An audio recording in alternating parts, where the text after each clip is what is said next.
पूर्णमदः पूर्णमिदं पूर्णात् पूर्णमुदच्यते पूर्णस्य पूर्णमादाय पूर्णमेवावशिष्यते।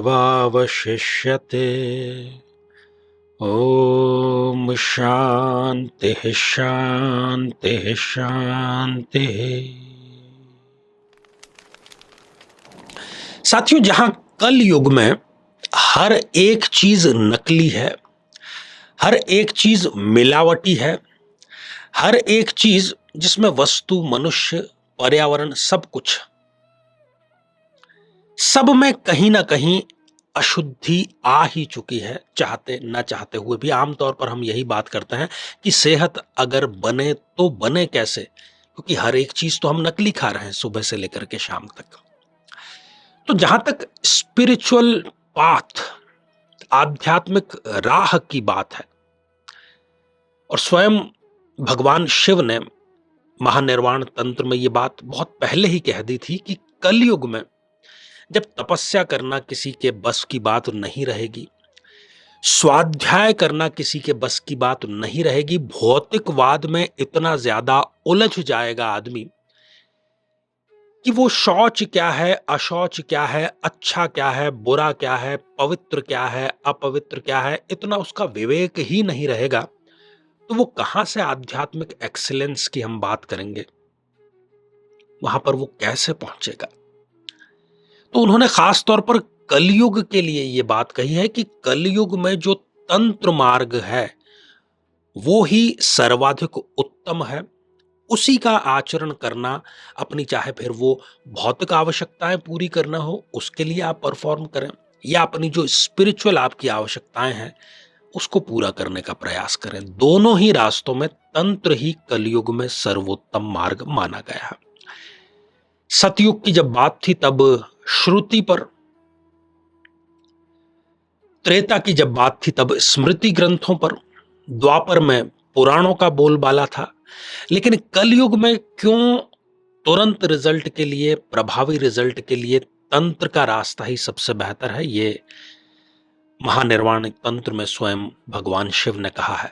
तो हमें इस बात का उत्तर मिल जाता है यहां पर कि क्यों तंत्र का प्रभाव इतनी आसानी से हो जाता है। आमतौर पर हम लोगों की ये शिकायतें भी सुनते हैं कि किसी ने कुछ कर दिया है तो वो कोई कुछ भी कर देगा इतनी आसानी से, क्योंकि तंत्र कलयुग में आसानी से अपना प्रभाव छोड़ता है। यही इसका एकमात्र कारण है। आखिर क्या कारण है कि तंत्र साधना की जितनी विधियां हैं उनको अत्यंत गोपनीय रखा जाता है?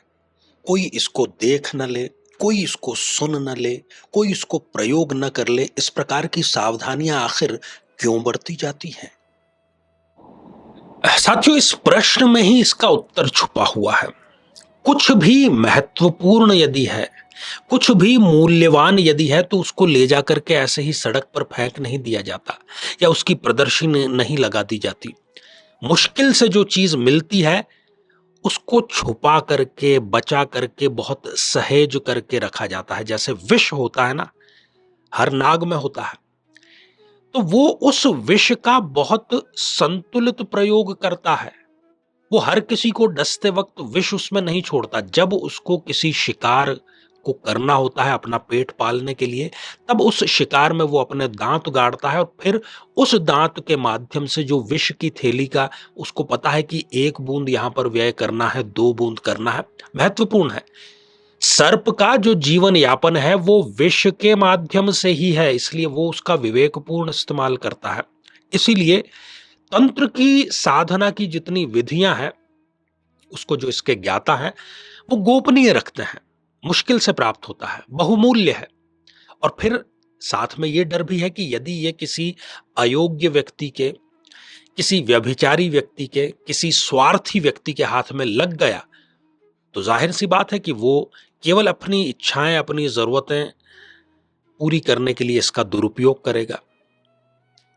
फिर इसका एक और कारण भी है, जितने भी खतरनाक रास्ते हैं तंत्र भी उनमें से एक है, तो वो जोखिम से भरे हुए हैं, रिस्क से भरे हुए हैं। आसान तो बिल्कुल नहीं, कई मामलों में जानलेवा भी है।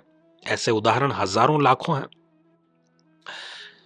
तो कोई अनाड़ी व्यक्ति यदि बिना किसी गुरु के सानिध्य के स्वयं ही अति आत्मविश्वास में उसका प्रयोग कर लेगा, तो उसके लिए फिर जान पर बनाएगी, इसलिए भी इसको गोपनीय रखा जाता है। और फिर किसी भी तंत्र विधि में जब आप उस प्रक्रिया को पूरा करके अंतिम छोर पर हैं, तब उस झटके को झेलना भी हर किसी व्यक्ति के बस की बात नहीं है।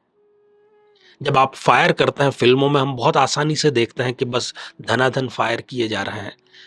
जब आप दुनाली बंदूक से फायर करते हैं तो आपके कंधे पर भी एक जोरदार झटका लगता है। यदि कंधे में आपके सामर्थ्य नहीं है वो झटका सहन करने का, तो आपका कंधा उतर भी सकता है, आपको नुकसान भी हो सकता है।